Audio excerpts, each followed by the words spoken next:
اعوذ باللہ من الشیطان اللعین الرجیم بسم اللہ الرحمن الرحیم الحمد للہ رب العالمین والصلاة والسلام علی اشرف الانبیاء والمرسلین سیدنا ابی القاسم محمد وقنا أهل بيته الطيبين الطاهرين واللعنة الدائمة على أعدائهم أجمعين أما بعد فقد قال الله تبارك وتعالى في كلامه الحميد وفرقانه المجيد قوله الحق وهو أصدق القائلين بسم الله الرحمن الرحيم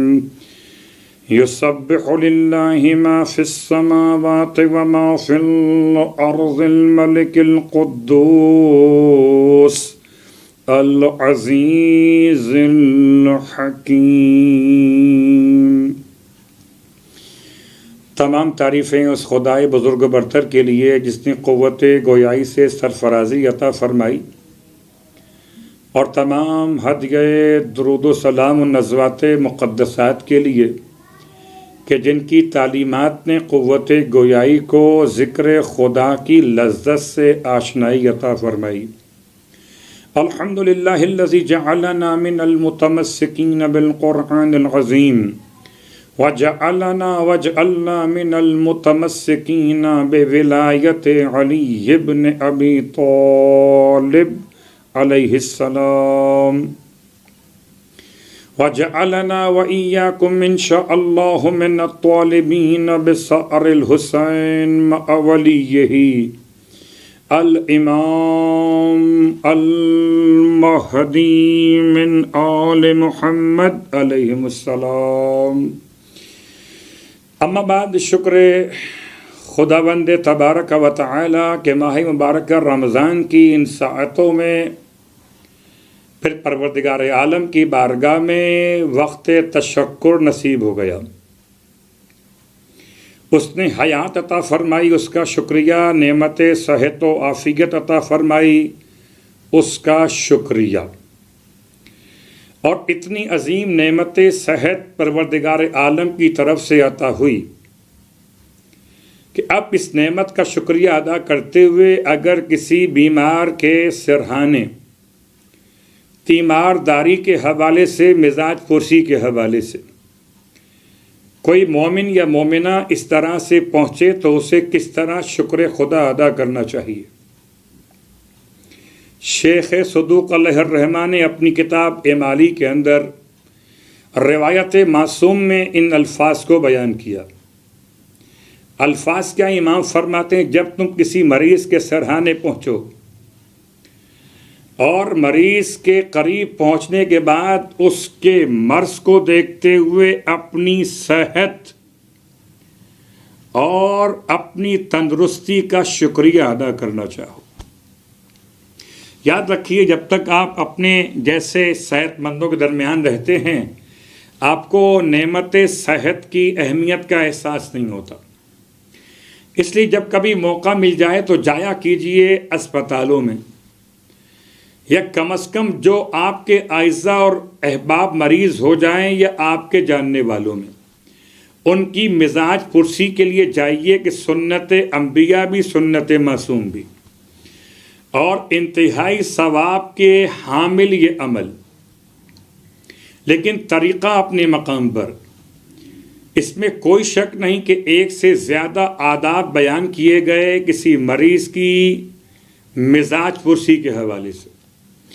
صرف ایک جملہ آپ کی خدمت میں عرض کرتے ہوئے کہ جب مریض کے قریب پہنچیں تو اتنی آہستہ آواز میں کہ مریض آپ کی آواز نہ سن سکے، آپ اس کے مرض کو دیکھتے ہوئے اپنی تندرستی پر غور کرتے ہوئے خدا کا شکریہ ادا کیجئے ان الفاظ میں: الحمدللہ الذی آفانی مما ابتلاک بہ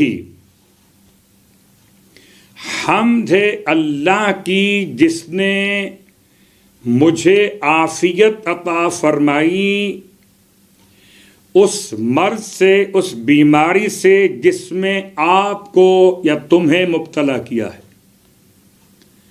خدا کی حمد نعمت عافیت پر اس اعتبار سے کہ اس نے مجھے وہ چاہتا، وَلَوْ شَاءَ لَفَعَلَ، اگر وہ چاہتا تو اس مریض کی جگہ مجھے رکھ دیتا۔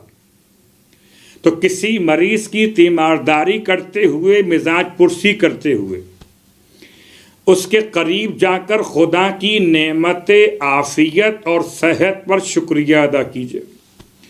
وہ شکریہ خالص ہوگا جو کسی مریض کو دیکھ کر ادا کیا جائے گا۔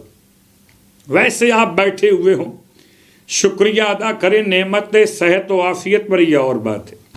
جب کسی بیمار کو دیکھیے، اللہ اکبر، اس کے قریب جائیے اور اس کی مشکلات و زحمت کو دیکھ کر اپنی آسانیوں پر، اپنی راحتوں پر شکر خدا کو ادا کیجیے۔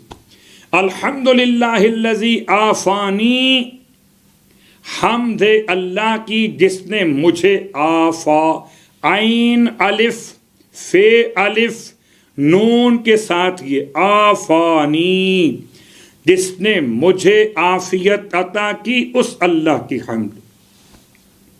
مما، اس سے عافیت عطا کی، ابتلا کا بھی، کہ جس مرض میں، جس تکلیف میں، جس پریشانی میں تم کو مبتلا کر دیا ہے۔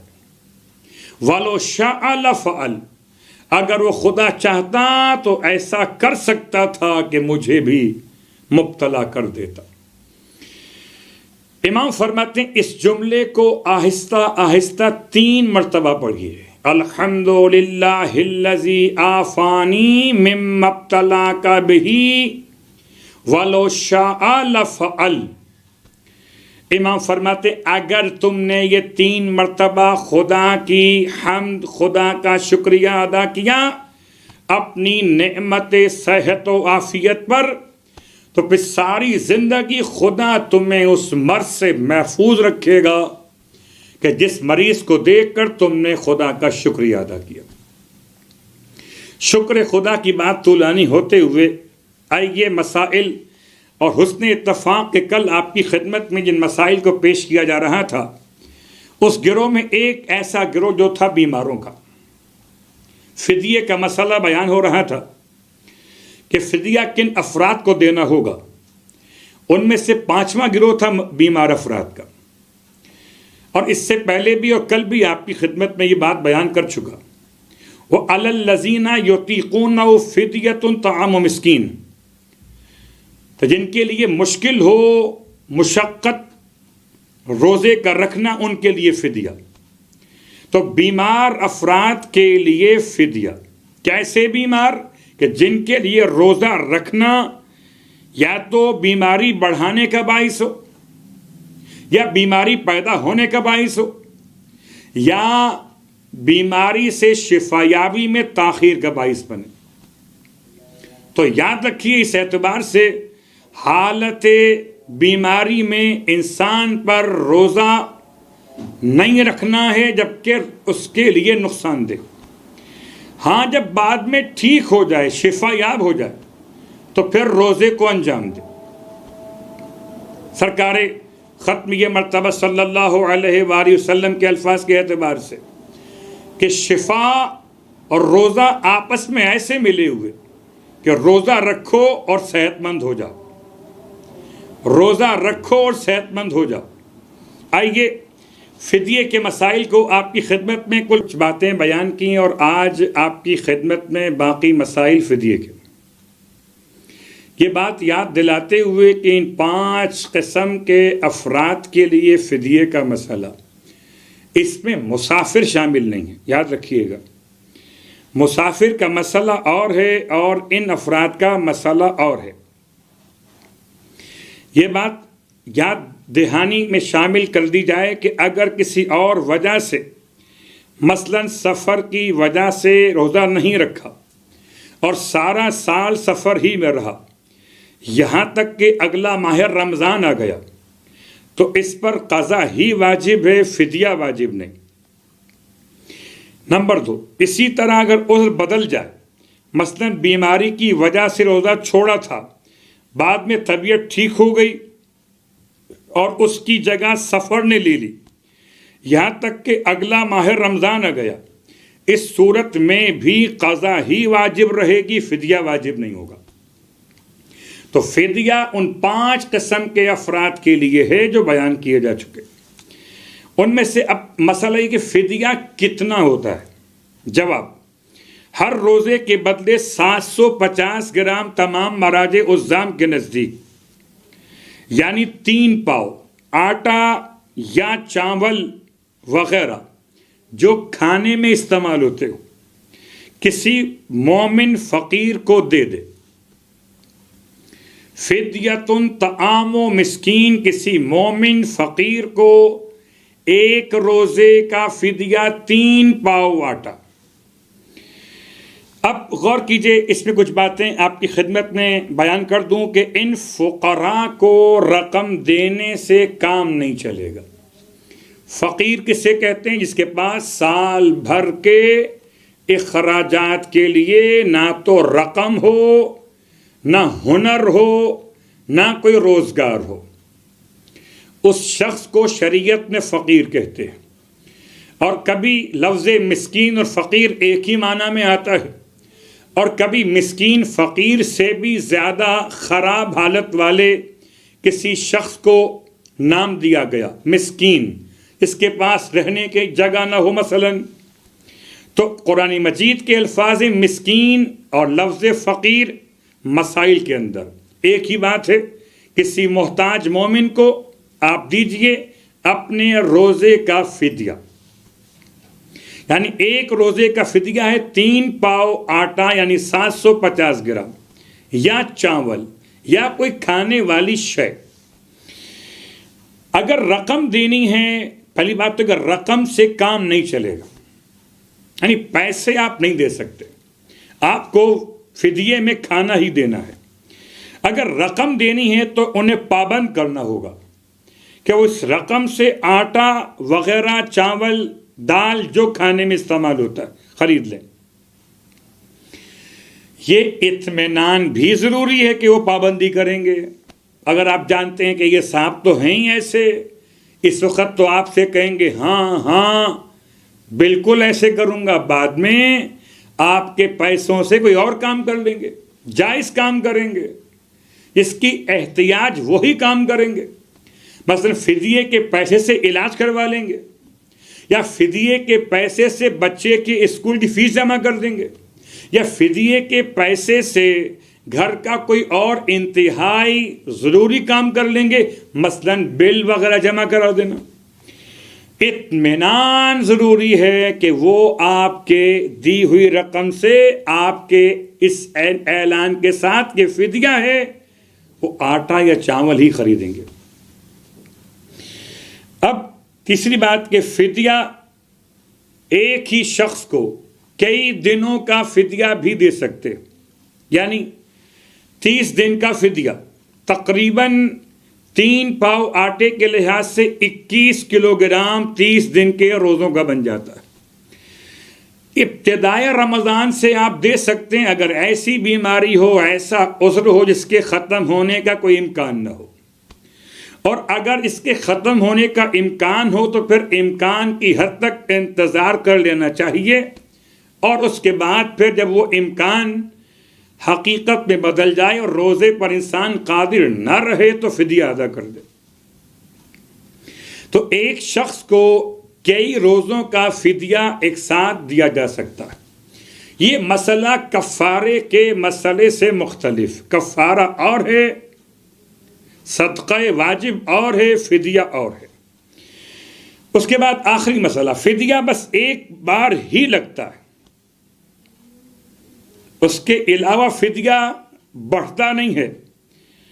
اب اگر انسان روزے کی قضا نہ کر سکا، مثلا بیمار تھا، ٹھیک ہو گیا، اگلے ماہ رمضان سے پہلے قضا نہیں کر سکا، تو اب اس پر قضا بھی باقی رہے گی اور تاخیر کرنے کا فدیہ بھی ہوگا. روزے کی قضا بھی واجب ہوگی اور تاخیر کا فدیہ بھی ہوگا اگر آئندہ سال کے رمضان سے پہلے یہ روزے کی قضا انجام نہ دے سکا. اب آئیے اس کے بعد اپنے عنوان پر آتے ہوئے کل آپ کی خدمت میں تسبیحات اور صلوات رمضانیہ. آج ہم پہلے پیراگراف سے تسبیحات رمضانیہ کے الفاظ کو تلاوت کر رہے. سبحان اللہ فالق الحب والنوا، بابرکت ہے وہ ذات، بے عیب ہے وہ ذات، اس میں کوئی نقص نہیں ہو، پروردگار اللہ جل جلالہ. کون ہے؟ فالق الحب والنوا، دانے اور بیج کو شگافتہ کر دینے والا. اللہ اکبر. جتنا اس کی تحقیق میں جائیے، تفصیل میں جائیے، اتنا خدا کی تسبیح سمجھ میں آتی ہے. تسبیح کا مطلب خدا کی پاکیزگی بیان کرنا. آہستہ آہستہ ہو سکتا ہے اس پر اور مزید بھی الفاظ آپ کی خدمت میں بیان کیے جائیں. خدا کی پاکیزگی بیان کرنا. خدا کیسا پاک اور پاکیزہ ہے. یہ پاک اور پاکیزہ ایسے کہ علم اور قدرت کے ساتھ اس کی ذات، اس کے افعال میں جتنا بھی غور کیجئے ہمیشہ سبحان سمجھ میں آتا ہے. یعنی کوئی عیب نہیں ہے. آسمان کو دیکھیے، زمین کو دیکھیے، یا چاروں طرف کے ماحول کو دیکھیے، خداوند عالم کے بنائے ہوئے مصنوعات میں کوئی عیب نہیں ہے. اب آئیے اس الفاظ پر غور کرتے ہوئے. فالق کھول دینے والا، شگافتہ کر دینے والا. الحب والنوا، حب کہتے ہیں دانے کو، نوا کہتے ہیں گٹھلی کو. کیا کیا آپ نے؟ ایک گٹھلی اٹھا کر زمین کے اندر مٹی میں پوشیدہ کر دی، پھر پانی اس پر بہا دیا، پانی گرا دیا، اسے سیراب کر دیا. اس گٹھلی سے یا اس دانے سے پروردگار نے اس کی سخت جلد کو ختم کیا اور اندر سے ایک بہت کمزور سے پودے نے شکل نکالی. اللہ اکبر.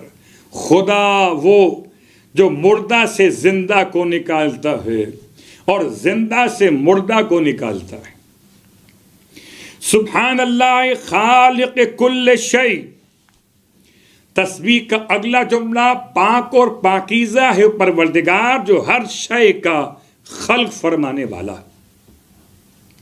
واقعاً انسان اگر توجہ کرے تو تمام اشیاء کا خالق پروردگار عالم. جو کچھ انسان اس ماحول کائنات میں مشاہدہ کر رہا خدا کے بنائے ہوئے. چھوٹی سی مثال، کبھی اپنے بنائے ہوئے اور خدا کے بنائے ہوئے پہ غور کیجیے گا. آپ جب کسی جلد انسان کی اسکن کہیں سے کٹ جائے اور نوبت ٹانکے لگانے کی آئے، اسٹیچز لگانے پڑ جائیں اگر، تو آپ دیکھتے ہیں کہ کس طرح سے وہ آپ کھال کو جوڑ تو دیتے ہیں، آپ جوڑتے نہیں ہیں، آپ اسے ملاتے ہیں. آپس میں سیلز خود جڑتے ہیں، آپس میں یہ ایک دوسرے سے رابطہ قائم کر لیتے ہیں. اس کے باوجود جو آپ نے ملایا تھا، آپ کے ملانے سے نشان باقی رہ گیا. اب جائیے کرائیے پلاسٹک سرجری وغیرہ تو شاید نشان ختم ہو جائے، لیکن خدا کا بنایا ہوا اور ہے اور انسانوں کا بنایا ہوا اور ہے. ارے جب چھوٹا سا عضو بدن خدا کے بنائے ہوئے کی طرح نہیں ہو سکتا تو پھر کوئی انسان تمہارا بنایا ہوا نمائندہ خدا کے بنائے ہوئے نمائندے کی طرح کیسے ہو سکتا؟ سبحان اللہ خالق کل شیء، سبحان اللہ خالق ما یرا وما لا یرا. اگلی تسبیحات رمضانیہ میں سے پاک اور پاکیزہ ہے وہ ذات. تسبیح اس کے لیے جو خالق ہے ما یرا، اس کا بھی خالق کہ جسے آنکھوں سے دیکھا جا سکتا ہے، وما لا یرا، اور اس کا بھی خالق جسے آنکھوں سے نہیں دیکھا جا سکتا۔ یہ تو میں نے اپنے طور پر لفظ استعمال کیا آنکھوں سے دیکھنا۔ آپ جتنے وسائل آج کے دور میں قریب کی نگاہ کے لیے، دور کی نگاہ کے لیے، چاہے دوربین کہیں چاہے خوربین کہیں یا کوئی اور نام دیں اس کو، جدید وسائل میں سے آپ کتنی چھوٹی سے چھوٹی خلق خدا کو دیکھ سکتے ہیں۔ ایک حد ہے، اس کے بعد آپ کی تمام تر قوت بصارت تمام جدید وسائل کے بعد بھی کام نہیں کرتی۔ اور سورہ مبارکہ یاسین کا وہ جملہ کہ پروردگار عالم کا یہ اعلان کہ پروردگار نے اس کو بھی خلق فرمایا جسے تم نہیں جانتے، ابھی تک نہیں جانتے۔ مثال کے طور پر کتنے وائرس ہیں انسان جس کو نہیں جانتا، مشکل سے 320 کے قریب وائرس کو جانتا ہے، اور 2.5 لاکھ سے زیادہ وائرس پائے جاتے ہیں۔ تو ایک آدھ وائرس کو سمجھ لینا۔ اب میں کووڈ-19 کی بات نہیں کر رہا، وہ الگ موضوع ہے، کہیں سیاسی موضوع ہے، کہیں یہ مسئلہ عالمی نظام اور سامراجی طاقتوں کا حوالہ۔ لیکن لفظ وائرس، خالق ما یرا وما لا یرا، وہ پروردگار کے لیے تسبیح جو خالق ہے ما یرا، اس کا بھی جو دکھائی دیتی ہے اور اس کا بھی جو دکھائی نہیں دیتی۔ چلیے کم از کم ایک بات ہم کہہ سکتے کہ قوم جن دکھائی نہیں دیتے، قوم انسان دکھائی دیتی ہے، تو خدا جنوں کا بھی خالق ہے اور انسانوں کا بھی خالق ہے۔ اور اس کے علاوہ بھی جسم انسانی میں بہت سی باتیں ایسی جو دکھائی نہیں دیتی اور بہت سی باتیں دکھائی دیتی، ان تمام کا خالق پروردگار عالم۔ سبحان اللہ مداد کلمات ہی، سبحان اللہ رب العالمین۔ تعریفیں تسبیح کے عنوان میں اللہ کے لیے مداد کلمات ہی، اس کے کلمات کے طولانیت کے اعتبار سے۔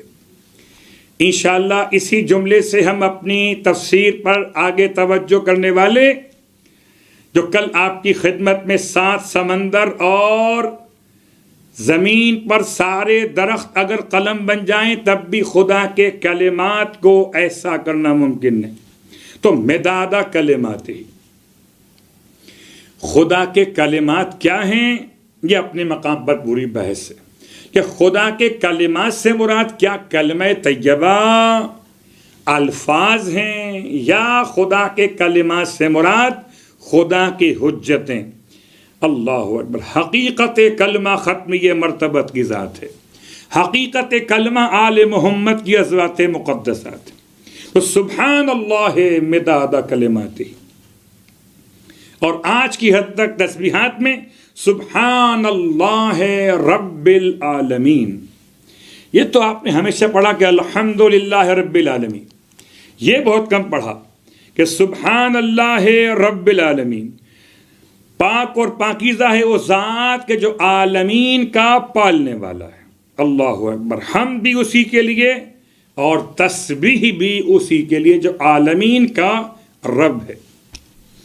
دیکھیے ایک تو لائق تعریف بھی اور لائق تسبیح بھی۔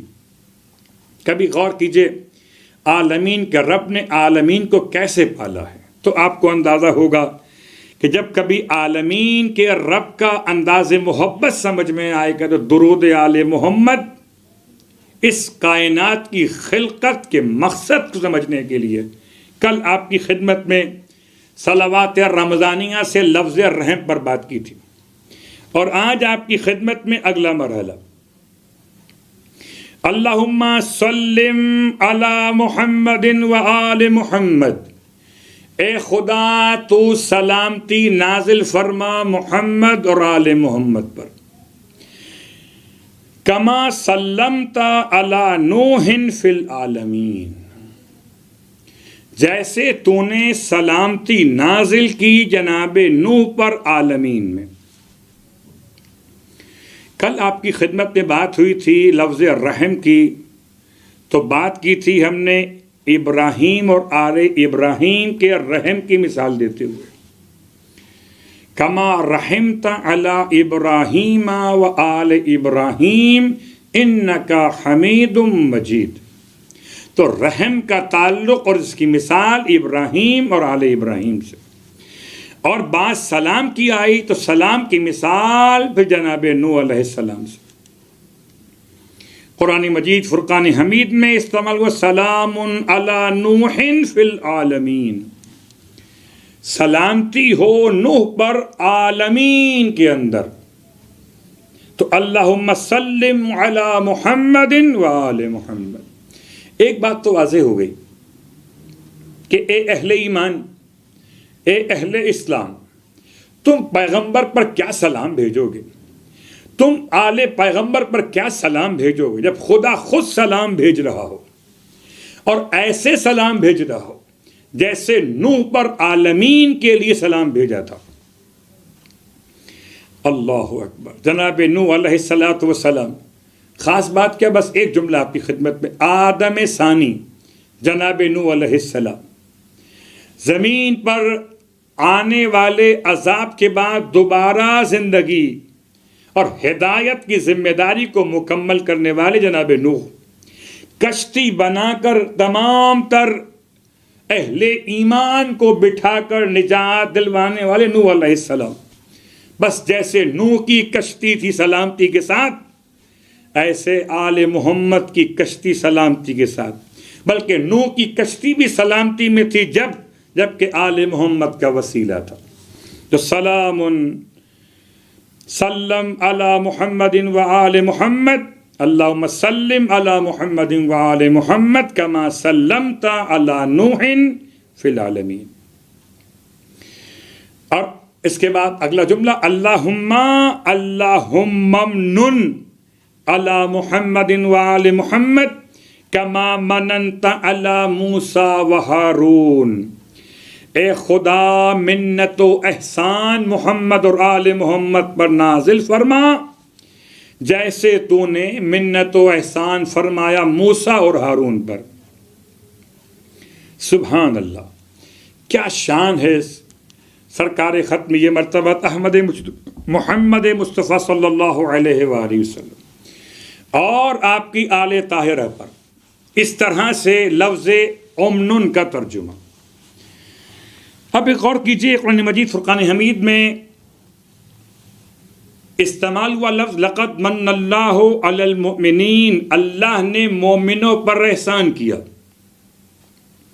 کبھی استعمال ہوا کہ اللہ نے تم پر احسان کیا، کہ تمہیں اسلام کی توفیق عطا فرمائی، تم نے اسلام لا کر اللہ پر احسان نہیں کیا ہے، اللہ نے تم پر احسان کیا ہے۔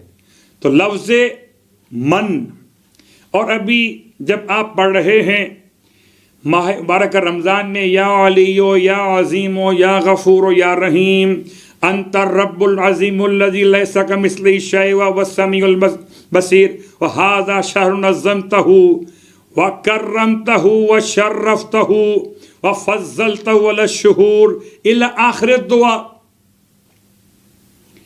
من علی بفکاک الرقبۃ من النار، اے وہ جو ہمیشہ احسان کرتا ہے، اس پر احسان نہیں کیا جاتا، تو احسان کر دے مجھ پر کہ میری گردن کو آتش جہنم سے آزادی عطا فرما دے۔ وَلَا يُمَنُّ عَلَيْكَ مُنَّ عَلَيَّ بِفِكَاكَ الرَّقَبَةِ مِنَ النَّارِ فِي مَن تَمَنُّ عَلَيْهِ۔ اس ایک دعائے یا علی و یا عظیم میں لفظ من استعمال ہوا 3 مرتبہ،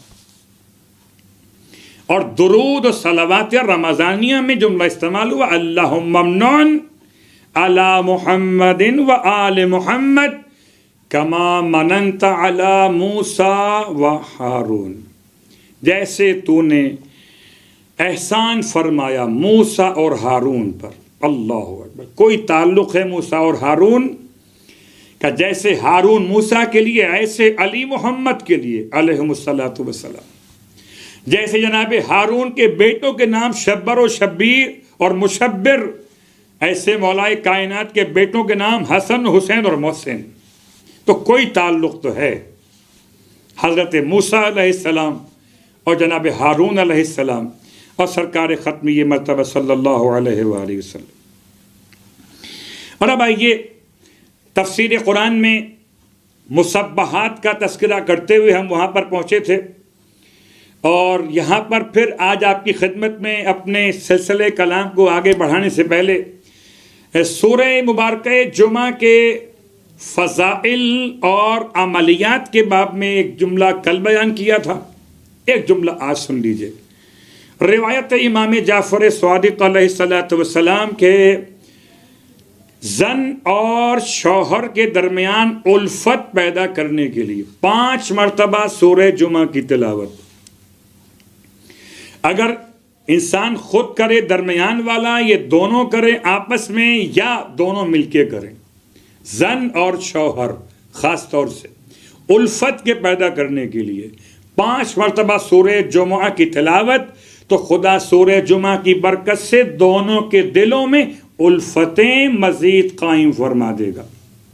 سورہ جمعہ کی تلاوت کی برکت ہے۔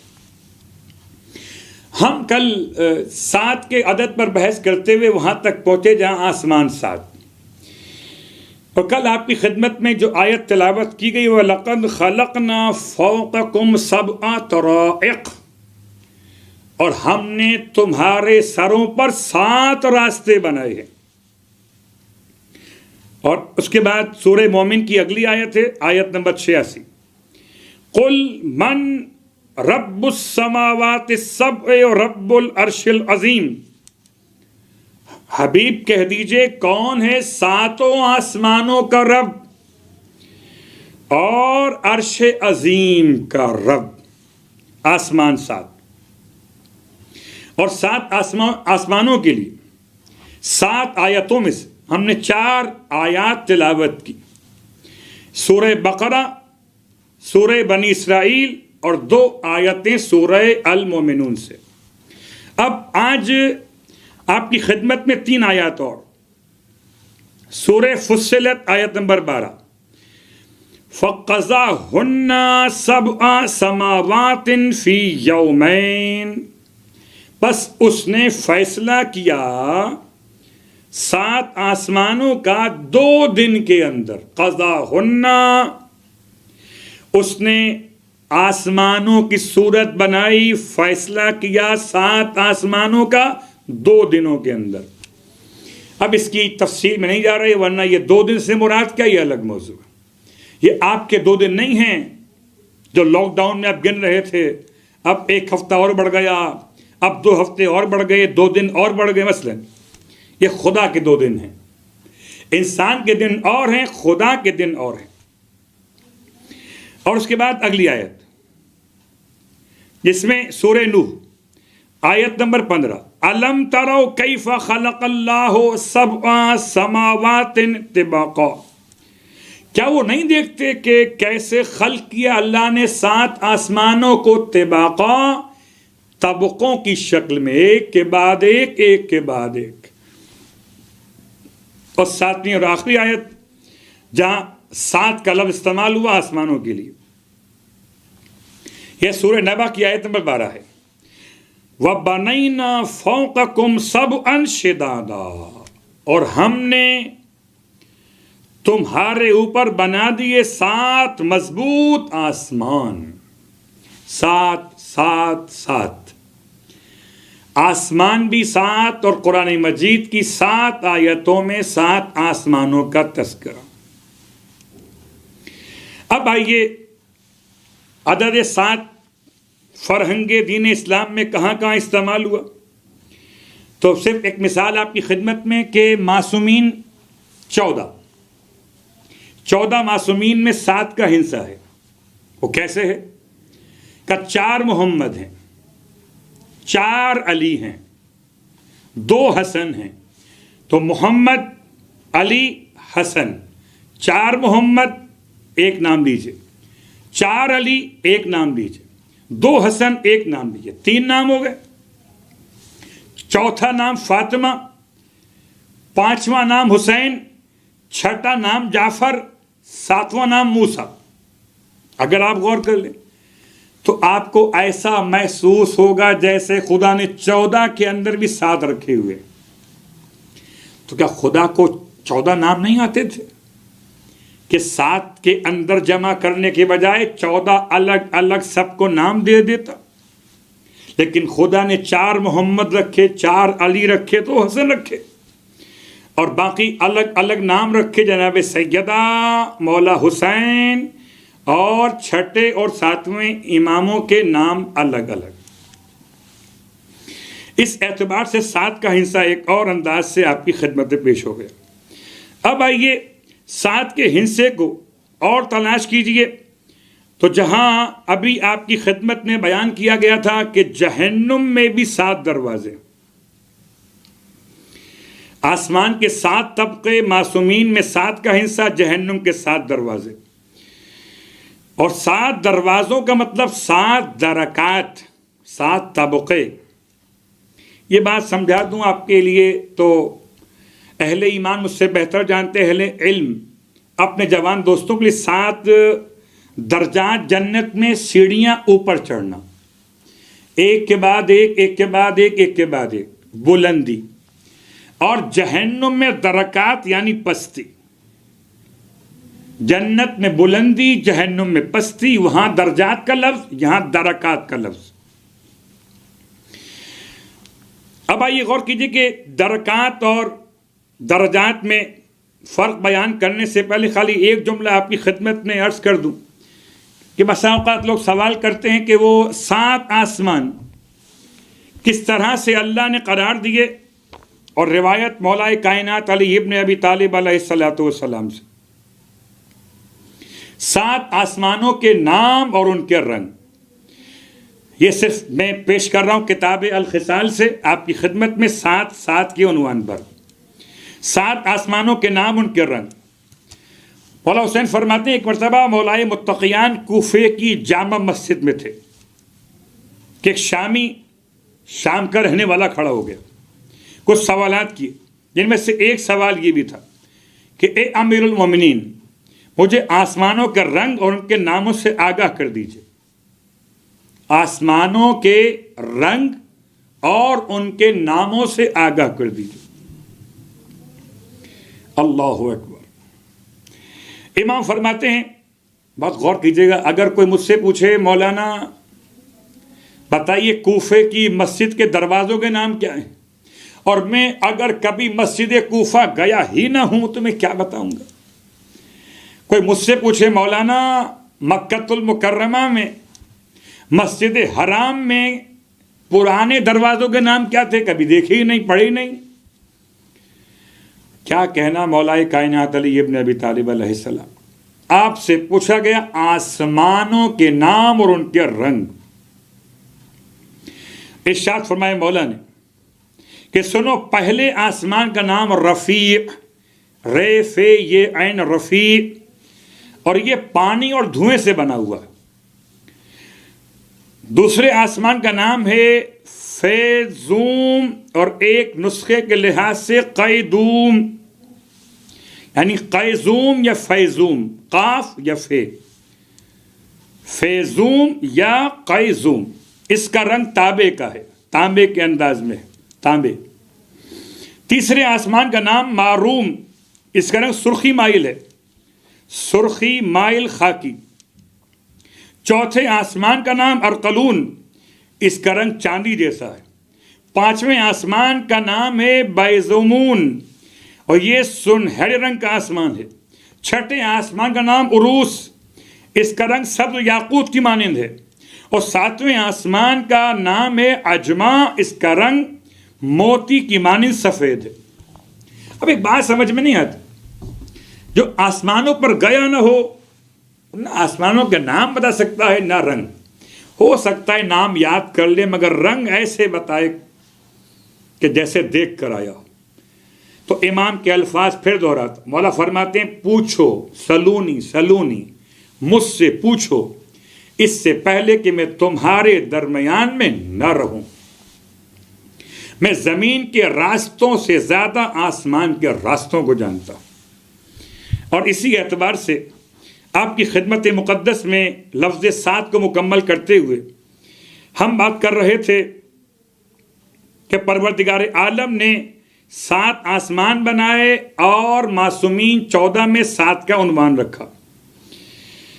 اب صرف ایک مثال کہ جہنم کے 7 دروازوں میں 7 درکات قرار دیے گئے اور ہر طبقے کا دروازہ الگ الگ. پہلا طبقہ جہنم جہیم ہے، طبقہ دوزخ، جہنم نہیں دوزخ، جہیم. طبقہ دوم لظا، طبقہ سوم سقر، طبقہ چہارم حطمہ، طبقہ پنجم حاویہ، اور طبقہ پنجم کے بعد طبقہ ششم سعیر، اور آخری طبقے کا نام ہے جہنم. یہ عجیب بات ہے، اردو میں سب کو جہنم کہتے ہیں، حالانکہ جہیم اور ہے، لظا اور ہے، حطمہ اور ہے، حاویہ اور ہے، سعیر اور ہے، سقر اور ہے. اور اگر اور دیکھیے تو سورہ الحمد میں سب سے بہترین سورہ 7 آیتیں. سجدے میں 7 اعضاء کا زمین پہ لگنا، خانہ کعبہ کے طواف 7، عمرہ مفردہ کے اعمال 7، صفا مروہ کی سعی کے درمیان کے شوط 7، حج کے اعمال میں شیطانوں کو کنکری مارنا 7 شیطان، پہلے دن 1 پھر 3 پھر 3 7، اور ہر شیطان کو 7 کنکری مارنا. غسل واجب 7، غسل جنابت، غسل حیض، غسل نفاس، غسل استحاضہ، غسل میت، غسل مس میت، غسل نذر و عہد و قسم جو واجب کر دے. اور میت کو غسل کے بعد اس کے اعضاء پر 7 اعضاء پر کافور لگانے کا مسئلہ، حنوت 7. ان 7 کا کوئی تو عنوان ہے. زمین کے طبقات 7، آسمان کے طبقات 7، الحمد کی آیات 7، اور الحمد میں 7 حروف نہیں جو اشارہ کرتے ہیں انسان کی بدبختی اور جہنم کی طرف. یہ تمام تر الفاظ کو آج کی حد تک سمیٹ لیا. مسبحات 7 کیوں اور 7 کا مطلب کیا؟ اور آئیے باقی باتیں انشاءاللہ آنے والے کل آپ کی خدمت میں بیان ہوں گی. سورہ مبارکہ جمعہ کی تفسیر کے حوالے سے لفظ تسبیح کو بیان کرتے ہوئے آج کی حد تک بات کو یہاں روک رہے. اس میں کوئی شک نہیں کہ سخت ترین موسم میں پیاس کا امتحان، اور آج دل چاہتا ہے کہ ماہ رمضان کے چوتھے دن میں کربلا کے ان 2 شہزادوں کو یاد کروں کہ جو کربلا میں اس طرح سے قربان ہو گئے کہ ان کی قربانی تمام تر شہداء کی قربانیوں سے ممتاز ہو گئی. یہ کون 2 شہزادے؟ یہ زینب کے لاڈلے ہیں. ایک شہزادے کا نام اون ہے، ایک شہزادے کا نام محمد ہے. اللہ اکبر. بہت تفصیل کا وقت نہیں ہوتا ماہ مبارک رمضان کی ان مجالس میں، اور ہر روز کی طرح اس سال بھی آپ کی خدمت میں ان مجالس کے بعد 2 دن کی نماز قضائے عمری کہ جو آن لائن صرف آپ مجھے پڑھتا ہوا دیکھیں گے، آپ نے فرادہ کی طرح خود پڑھنا ہے. یہ جماعت نہ شکل کے لحاظ سے ہے نہ حقیقتاً جماعت، بلکہ یہ آپ کے لیے تشویق اور ترغیب کا حوالہ ہے کہ آپ اس نماز کو مشاہدہ کیجئے اور اپنے 2 دن کی قضائے عمری انجام دے لیجئے. اللہ اکبر. لیکن یہ 2 دن کی نماز قضائے عمری تو پڑھیں گے بعد میں، پہلے آئیں زینب کے لاڈلوں کا ماتم تو کر لیں. یہ کون سے لاڈلے؟ بس 3 جملے آپ کی خدمت بیان کروں گا. پہلا جملہ کہ جب محرم کی 11 تاریخ کو لٹا ہوا قافلہ کربلا سے روانہ ہو رہا تھا، ایسے میں ہر بیوی اپنے شہید کی لاش پر ماتم کر رہی تھی. لیکن راوی حمید ابن مسلم لکھتا ہے کہ میں نے دیکھا کہ ہر شہید کی لاش پر تو اس کی وارث بیوی ماتم کر رہی، البتہ 2 بچوں کی لاشیں ایسے پڑے ہوئے جن پر رونے والا کوئی نہیں ہے. کہتا ہے میں نے پوچھا یہ بچے کس کے ہیں کہ ان کا رونے والا کوئی نہیں. کہتا ہے اس کے سوال کے جواب میں کسی نے بتایا کہ یہ دونوں شہزادے زینب کے لاڈلے. ایک مرتبہ گھبرا کے کہتے ہیں میں نے پوچھا اور بی بی زینب کہاں پر ہیں؟ تو بتایا گیا کہ بی بی زینب لاش حسین پہ گریا کر رہی. واہ غربتا، ہر شہید پر اس کی وارث بی بی نے ماتم کر لیا، لیکن اون محمد کے لاشیں 11 محرم کو بھی ماں کے انتظار میں رہ گئے. ارے لاش حسین پر زینب نے ماتم کیا. میں جملے کو اس طرح سے ادا کروں کہ ہر لاشے پر سے بی بی کو ہٹایا گیا تھا. جو وارث بی بی اپنے شہید کے لاشے پر بین کر رہی تھی، ظالموں نے تازیانے دکھا دکھا کر بیویوں کو لاشوں سے ہٹایا. جناب زینب اپنے بھائی کی لاش پر تھی اور نہ محمد کے لاشوں پر کوئی نہ تھا. دوسرا جملہ، جب رہائی زندان شام سے ملی، ایسے میں شہیدوں کے کٹے ہوئے سر واپس کیے گئے. جب کٹے ہوئے سر آتے تھے، وہ مکان جو خالی کرا کے آل محمد کو دیا گیا رونے کے لیے، اس میں بیویاں آگے بڑھتی تھیں. کبھی اکبر کی ماں آگے بڑھی، اکبر کے سر کو لیا. کبھی قاسم کی ماں آگے بڑھی، قاسم کے سر کو لیا. کبھی لانے والا شہیدوں کے سر لایا، بیویاں آگے بڑھی. لیکن ایک مرتبہ لانے والا 2 چھوٹے چھوٹے سروں کو لے کر آیا. اب کوئی بیوی آگے نہیں بڑھتی. لانے والے نے چوتھے امام سے پوچھا مولا کیا ان بچوں کی ماں راستے میں کہیں انتقال کر گئی؟ امام نے فرمایا ایسا نہ کہنا، آواز دی پھپھی اماں آئی ہے، اون محمد کے سر آ گئے. ارے بادلے ناخواستہ اٹھی ہیں. یہ فرماتی ہوئی بیٹا تو بتلا، دکھیاری بھائی کا ماتم کرے یا بچوں کا ماتم کرے؟ جناب زینب اولیاء نے ارے سر تو وصول کر لیے مگر بچوں کا ماتم نہ کیا. ارے نہ تو لاشوں پر کیا، نہ کٹے ہوئے سروں کو گود میں لے کر کیا. میں سوچتا ہوں اس روایت کو پڑھتے ہوئے کیا بیوی کے دل میں بچوں کی محبت نہیں تھی؟ یہ کیسے ممکن ہے؟ اس کا اندازہ جب ہوا کتنی محبت تھی. جب قافلہ پلٹ کے واپس مدینے پہنچا، جناب زینب اولیاء اپنے بھائی کے گھر میں ہیں. امام فرماتے ہیں پھوپھی اماں ذرا اپنے گھر ہو آئیے. عبداللہ بھی منتظر قدوم ہوں گے. کس طرح جائیں بی بی؟ 18 بھائیوں کی بہن آج اکیلے واپس جا رہی ہے. ارے جب آئی ہیں عبداللہ کے گھر کی طرف بی بی سے چلا نہ گیا، صحن خانہ کے اندر بیٹھ گئی. واہ غربتا، عبداللہ کسی کام سے باہر گئے تھے. اب جو پلٹ کے واپس آئے دیکھا کوئی بوڑھی خاتون گھر کے صحن میں بیٹھی ہیں. قریب پہنچ کے فرمایا معظمہ راستہ بھول گئی، کس سے ملنے آئی ہو؟ بس یہ سننا تھا.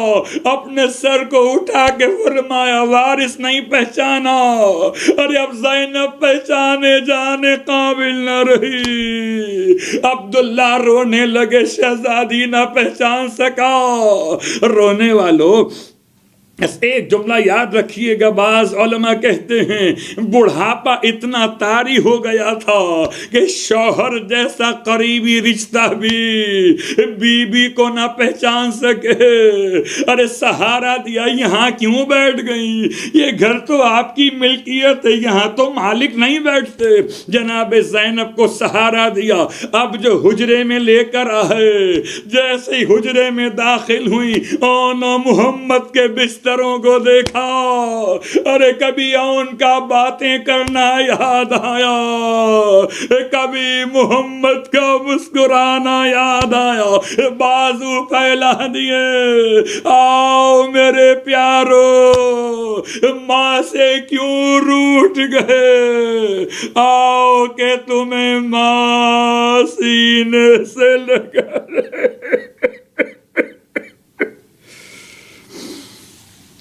اللہ ولعنۃ اللہ علی القوم الظالمین وسيعلم الذین ظلموا أي منقلب ينقلبون۔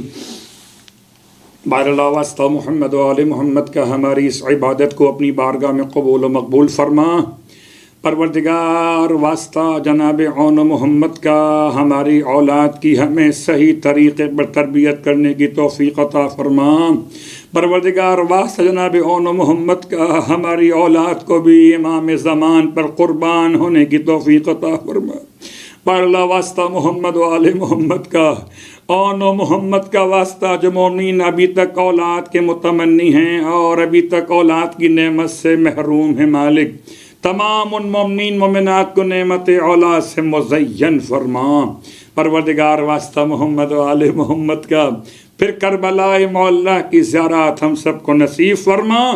تمام تر اہل ایمان کی مشکلات کا خاتمہ فرما۔ مرنے کے بعد کربلا والوں کی شفاعت نصیب فرما۔ امام زمانہ علیہ الصلاۃ والسلام کے ظہور میں تعجیل فرما۔ ہم سب کو امام علیہ الصلاۃ والسلام کے ادنا ترین خدمت گزاروں میں شامل فرما۔ ربنا تقبل منا انك انت السميع العليم بجاہ محمد وآلہ المعصومین برحمتک یا ارحم الراحمین۔